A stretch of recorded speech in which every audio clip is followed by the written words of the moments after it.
बढ़ेंगे और brokerage house के रडार पर कौन कौन से स्टॉक्स हैं और नतीजों पर उनका क्या कहना है, ये बताने के लिए वामाक्षी हमारे साथ जुड़ चुकी हैं। वामाक्षी, गुड मॉर्निंग, बताइए।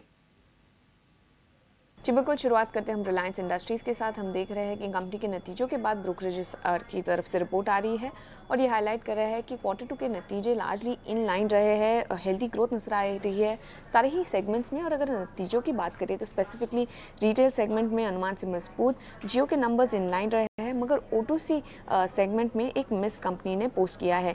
नेट डेट ज़रूर मॉडरेट हुआ है, मगर फ्री कैश फ्लो अभी भी नेगेटिव नजर आ रहा है, मगर ओवरऑल रिस्क रिवॉर्ड ब्रोकरेज को काफ़ी फेवरेबल नजर आ रहा है। और इसी के चलते मैक्वायरी ने रिलायंस पर अपनी राय को अपग्रेड कर न्यूट्रल की राय दी है, अपना टारगेट प्राइस भी बढ़ाया है। जेफरीज और नोमिरा की तरफ से हालांकि खरीदारी की राय उन्होंने अपनी बरकरार रखी है। इसके अलावा मारुति सुजुकी पर भी हम फोकस करेंगे। ब्रोकरेजेस हाईलाइट कर रहे हैं कि काफ़ी मजबूत नंबर्स कंपनी ने पेश किए हैं और लार्जली मार्जिन्स के चलते बीट कंपनी ने पोस्ट की है। काफ़ी मजबूत मार्जिन टेलविंस जो है वो नियर टर्म में सस्टेन होते हुए नजर आ रहे हैं और इनफैक्ट कंपनी ने मार्केट शेयर गेन्स भी पोस्ट किए हैं। नए मॉडल्स उन्होंने लॉन्च किए हैं एसयूवी सेगमेंट में और ओवरऑल आउटलुक भी स्टडी नजर आ रहा है। और इसी के चलते मैक्वायरी ने मारुति पर अपनी आउट परफॉर्म की राय को बरकरार रखा, नोमिरा ने मारुति पर अपनी न्यूट्रल की राय को बरकरार रखा और दोनों ही ब्रोकरेज हाउसेस ने मारुति पर अपनी टारगेट प्राइस को बढ़ाया है। एसबीआई लाइफ पर नोमिरा का कहना है कि ऑलराउंड परफॉर्मेंस कंपनी ने पोस्ट किया है। ग्रोथ जो ग्रुप प्रोटेक्शन में नजर आई और ग्रुप सेविंग्स में वो काफ़ी मजबूत थी और ओवरऑल इसी के चलते नोमिरा ने एसबीआई लाइफ पर अपनी खरीदारी की राय को बरकरार रखा है।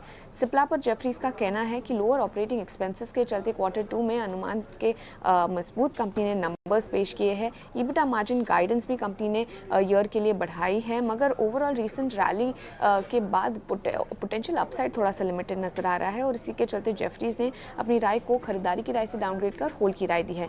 अल्ट्राटेक पर CLSA का कहना है कि फेज 3 एक्सपेंशन प्लान्स जो अनाउंस किए हैं कंपनी में वो लोअर केपेक्स पर टन पर अनाउंस किए हैं। केपेक्स जरूर long runway for growth provide करता है, मगर ओवरऑल ये ओवरहैंग रह सकता है इंडस्ट्री यूटिलाइजेशन के लिए और इसका इम्पैक्ट शायद प्रॉफिटेबिलिटी पर आ सकता है। मगर इसके बावजूद CLSA ने अल्ट्राटेक पर अपनी आउट परफॉर्म की राय को बरकरार रखा है। वोडाफोन आइडिया पर CLSA का कहना है कि Q2 के रेवेन्यू और EBITDA अनुमान से कमजोर आए हैं। आरपू में इंक्रीज नजर आया है, मगर सब्सक्राइबर लॉसेस कंपनी के लिए अभी भी जारी है, जिसके चलते उनकी तरफ से बिकवाली की राय आ रही है।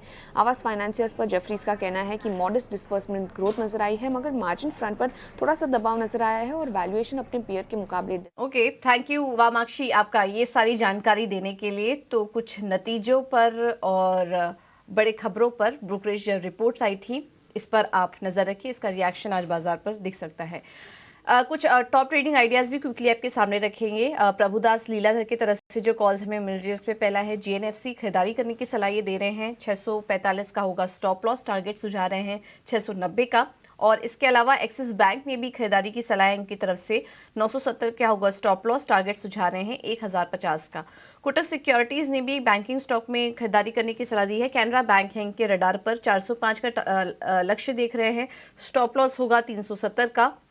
और यूपीएल में बिकवाली करने की सलाह इनकी तरफ से, टारगेट होगा 530 का, स्टॉप लॉस 570 का लगाइए। काफ़ी मिले जुले ट्रेड्स आज निकल कर आ रहे हैं, बट आज के दिन भी स्टॉक स्पेसिफिक आइडियाज देखेंगे तो ज़्यादातर कॉल्स में आज खरीदारी करने की ही सलाह निकल कर आ रही है।